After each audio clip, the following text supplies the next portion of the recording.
Hi friends, నేతన్న review ఛానల్కి స్వాగతం. Friends ఈ వీడియోలో మనం మాట్లాడుకోబోయేది ధనుష్ నటించి దర్శకత్వం వహించిన తన 50వ సినిమా రాయన్. ఈ సినిమాకి సన్ పిక్చర్స్ నిర్మాణం, అలాగే ఏఆర్ రెహమాన్ మ్యూజిక్ డైరెక్షన్ చేశారు. ఫ్రెండ్స్, మరి ఈ సినిమా అయితే ఈరోజు రిలీజ్ అవ్వడం జరిగింది. మరి ఈ సినిమా ఎలా ఉంది, బాగుందా లేదా, హిట్టా ఫట్టా, ఆ వివరాలు ఇప్పుడు తెలుసుకుందాం. ఫ్రెండ్స్ అంతకంటే ముందుగా మా రివ్యూ చూసి కనుక మీరు సినిమాకి వెళ్తే 100% డిసప్పాయింట్ కారు. అలాగే సినిమా చూసి వచ్చిన వాళ్ళు మా రివ్యూ చూస్తే పర్ఫెక్ట్గా ఉందంటారు. ఫ్రెండ్స్, మరి ఇక ఈ రాయన్ విషయంకి వచ్చేస్తే మనకి ధనుష్ గురించి బాగా తెలుసు. ఎందుకంటే మనకి తెలుగు వాళ్ళకి రఘువరన్ బీటెక్ కానివ్వండి, మన తెలుగు సినిమా సార్ కానివ్వండి, ఇంకా కొన్ని సినిమాలు మారి కానివ్వండి, మాస్ అని తెలుగులో రిలీజ్ అయిన మాస్ 2 కానివ్వండి, ఇవన్నీ కూడా మనందరినీ బాగా అలరించాయి. తను ఎలాంటి మంచి నటుడో మనందరికీ బాగా తెలుసు. ఇలాంటి వ్యక్తి తన 50వ సినిమాకి తనే డైరెక్షన్ చేసుకుంటూ, తనే కథను రాసుకొని, రచనా దర్శకత్వం తనే చేసిన ఈ రాయన్ సినిమా. మరి కథ విషయానికి వచ్చేస్తే ఫ్రెండ్స్, నేను ఎప్పుడు కూడా కథ పూర్తిగా చెప్పను, జస్ట్ పాయింట్ మాత్రమే చెప్తాను.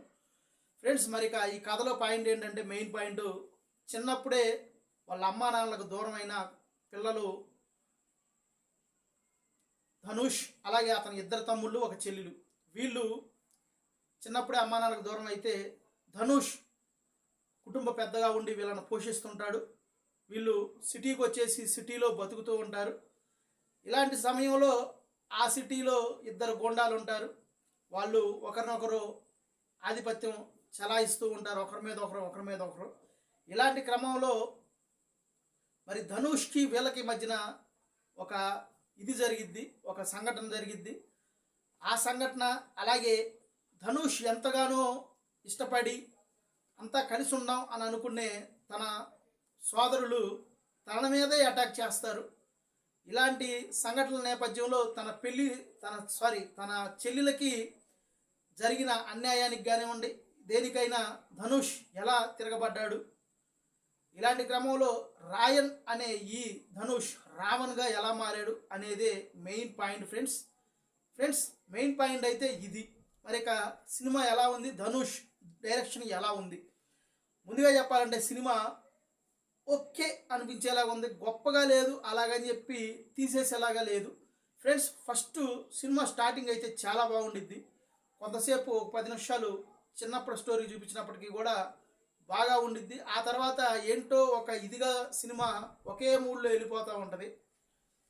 ఏంట్రా బాబు అనుకుంటున్న సమయంలో ఇంటర్వ్యూల్ సీన్ అయితే అదిరిపోయిద్ది, సినిమాని హైప్లోకి తీసుకెళ్ళిద్ది. ఇక ఇంటర్వ్యూల తర్వాత ఒక 10 నిమిషాలు బాగున్నప్పటికీ మళ్ళీ కూడా మిడిల్లో కొంచెం స్లోగా వెళ్ళిపోతుంటుంది. ఏంట్రా బాబు అనుకుంటే మళ్ళీ ఒక అద్భుతమైన సన్నివేశంతో సినిమాని హైప్ చేస్తారు. ఇలా కొంతసేపుకి ఒకసారి సూపర్ సన్నివేశాలు ఉన్నాయి సినిమాలో. అలాగే ఇక ధనుష్ డైరెక్షన్ గురించి చెప్పుకుంటే, కొత్తగా చేస్తున్నాడు డైరెక్షను. ఎంచుకున్న కథ ఏమో చాలా పాతది, మనం ఇప్పటికి ఎన్నోసార్లు చూసిన కథ ఇది. ఈ రాయన్ అనే కథ మనం తెలుగు సినిమాల్లో కానివ్వండి, తమిళ సినిమాల్లో కానివ్వండి, మిగతా భాష సినిమాల్లో కూడా ఎన్నో రకాలుగా పీల్చి పిప్పి చేసిన కథనే ఇతను తీసుకున్నాడు. కానీ కొంచెం డిఫరెంట్గా ట్రై చేద్దాం అనుకున్నాడు. అది మరి మన ప్రేక్షకుల దగ్గర అయితే వర్కౌట్ కాదేమో అని నేను అనుకుంటున్నాను. కొత్తగా ట్రై చేద్దాం అనుకున్నాడు. మరి కథ అయితే పాతదే, కథనం కొంచెం ట్రెండీగా చేద్దాం అనుకున్నాడు. మరి కథనంలో అయితే కొంచెం ఫెయిల్ అయ్యాడనే చెప్పుకోవచ్చు. మరి డైరెక్షన్ విషయానికి వస్తే కొన్ని సన్నివేశాలు మాత్రం అద్భుతంగా తీశాడు. ఇంత గొప్ప డైరెక్టర్ ఉన్నాడా ధనుష్లో అని అయితే నాకు అనిపించింది.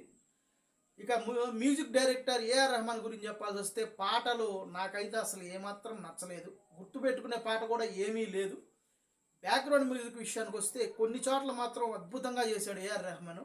ఏఆర్ రెహమాన్ని ఎందుకు పెట్టుకుంటారా అని అంటే, ఇలాంటి బ్యాక్గ్రౌండ్ మ్యూజిక్ కోసం పెట్టుకుంటారు అని మనం బల్లగుద్ది చెప్పొచ్చు. కానీ ఏఆర్ రెహమాన్ కూడా కొన్ని చోట్ల మ్యూజిక్ అంత ఇదిగా నాకైతే అనిపించలేదు. కానీ కొన్ని సన్నివేశాల్లో మాత్రం చించారేశాడు. కొన్నిసార్ల ధనుష్కి ఎలివేషన్ ఇచ్చే సీన్స్ కానివ్వండి, అలాగే సినిమాలో సిస్టర్ సెంటిమెంట్ ఉంది, ఆ సిస్టర్ సెంటిమెంట్ వచ్చిన సన్నివేశాలకు కానివ్వండి, కొన్ని యాక్షన్ సీన్స్ ఉన్నాయి, అలాంటి సన్నివేశాలకు కానివ్వండి అద్భుతంగా చేశాడు బ్యాక్గ్రౌండ్ మ్యూజిక్.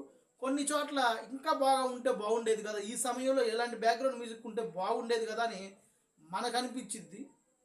అంతేగాని బ్యాక్గ్రౌండ్ మ్యూజిక్ ఘోరంగా ఉందని అయితే చెప్పరు, కానీ కొన్ని సన్నివేశాలకు మాత్రం ఏఆర్ రెహమాన్ తప్ప ఇంకెవ్వరు చేయలేరు అనే స్థాయిలో చేశాడు. ఇక ముఖ్యంగా ఈ సినిమాలో మనం చెప్పుకోవాల్సి వస్తే సినిమాటోగ్రఫీ ఓకే బాగానే ఉంది. ధనుష్ నటన, ధనుష్ ఇలాంటి క్యారెక్టర్స్ అలవోకగా పోషించాడు అంతకుముందు గత సినిమాలు. అంటే రా క్యారెక్టర్స్ ఇవన్నీ కూడా ఒక మూడ్లో వెళ్ళిపోతుంటాయి, మనసులో ఇంకోటి ఉండిద్ది, ఇంకోలాంటివి చేయాలి అనే టైప్ ఆఫ్ క్యారెక్టర్ సూపర్ అంటే సూపర్గా చేశాడు. ఇలాంటి క్యారెక్టర్ ధనుష్ గొప్పగా చేశాడని అయితే మనం చెప్పుకోకూడదు, కానీ అతని స్థాయికి తగ్గ క్యారెక్టర్ కాదేమో అని నాకు అనిపించింది. అంటే అతను చేసే క్యారెక్టరే కానీ అతని నుంచి ఇంకా గొప్ప క్యారెక్టర్ ఏదన్నా బాగుండిద్దేమో అని అయితే నేను ఆశించాను. ఇక తమ్ముళ్ళుగా చేసిన వాళ్ళలో నాకు తెలిసిన సందీప్ కిషన్, అంటే మన తెలుగు ప్రేక్షకులకు తెలిసిన సందీప్ కిషన్ ఓకే బాగానే చేశాడు. ఇంకో తమ్ముడు కూడా బాగానే చేశాడు. చెల్లెలుగా చేసిన అమ్మాయి అయితే సూపర్గా చేసింది, అద్భుతంగా చేసింది సినిమాలో. ధనుష్ తర్వాత అంత గొప్పగా ఎవరు చేశారు ఈ సినిమాలో గుర్తుపెట్టుకునే క్యారెక్టర్ ఉందంటే చెల్లెలుగా చేసిన అమ్మాయి క్యారెక్టర్. ఇక ప్రకాష్ రాజు కానివ్వండి, మిగతా ఆర్టిస్టులు కూడా ఉన్నారంటే ఉన్నారు అంతే. విలన్గా చేసిన ఎస్జే సూర్య తనదైన స్టైల్తో మాత్రం ఆకట్టుకున్నాడు, చాలా బాగా చేశాడు. తన సీరియస్నెస్ కానివ్వండి, తన టైప్ ఆఫ్ కామెడీ కానివ్వండి చాలా బాగా ఉంది. సూర్య పర్ఫెక్ట్గా సరిపోయాడు ఈ క్యారెక్టర్కి. మరి ఓవరాల్గా సినిమా ఎలా ఉంది అంటే ఫ్రెండ్స్, ఫస్ట్ హాఫ్ ఓకే అనిపించిన ఇంటర్వెల్ సీన్కి మాత్రం అదరగొట్టేశాడు. అలాగే సెకండ్ హాఫ్లో కూడా కొన్ని సన్నివేశాలు మాత్రం సూపర్ అంటే సూపర్గా ఉన్నాయి. టోటల్గా సినిమాని చూసుకుంటే ఇది మనకు తెలిసిన కథే, చూసిన కథే, రొటీన్ సినిమానే అని అయితే నాకు అనిపించింది. కానీ కొన్ని సన్నివేశాలు మాత్రం సూపర్ అంటే సూపర్గా ఉన్నాయి. సినిమాలో యాక్షన్ కూడా చాలా ఎక్కువగా ఉంది. ఫైట్స్ని ఇష్టపడే ప్రేక్షకులకి చాలా బాగా నచ్చిద్ది, కానీ మన తెలుగులో అంత ఇదిగా ఆడదేమో నాకు అనిపిస్తుంది. సినిమాలో తమిళ వాసన కూడా బాగా ఎక్కువగా అనిపించింది. వాళ్ళ ప్రేక్షకులకు మాత్రం ఈ సినిమా మంచి హిట్ అయ్యే అవకాశం ఉంది, కానీ తెలుగులో అంత గొప్పగా రాణించలేదేమో అని నేను అనుకుంటున్నాను. ఇక టోటల్గా నేను చెప్పొచ్చేది ఏంటంటే ఓకే కొన్ని సన్నివేశాలు బాగున్నాయి, సినిమా బిలో యావరేజ్గా ఏమన్నా ఆడిద్దేమో అని నాకు అనిపిస్తుంది. ఓటీటీలోకి వచ్చినప్పుడు ఖచ్చితంగా చూడవచ్చు మీరు ఈ సినిమా. ఓకే ఫ్రెండ్స్, ఇది నా రివ్యూ. నేను చెప్పొచ్చే రివ్యూ ఏంటంటే ఓకే యాక్షన్ ఇష్టపడే ప్రేక్షకులు, ధనుష్ నటన ఇష్టపడే ప్రేక్షకులు ఒకసారి ఈ సినిమాను చూడొచ్చు ఫ్రెండ్స్. మరి ఇది నా రివ్యూ. నా రివ్యూ కనుక మీకు నచ్చినట్టయితే ఖచ్చితంగా మా నేతన్న రివ్యూ ఛానల్ని సబ్స్క్రైబ్ చేసుకోవడం మర్చిపోకండి. వీడియో నచ్చితే లైక్ చేయండి, నచ్చకపోతే డిస్లైక్ చేయండి. బాయ్.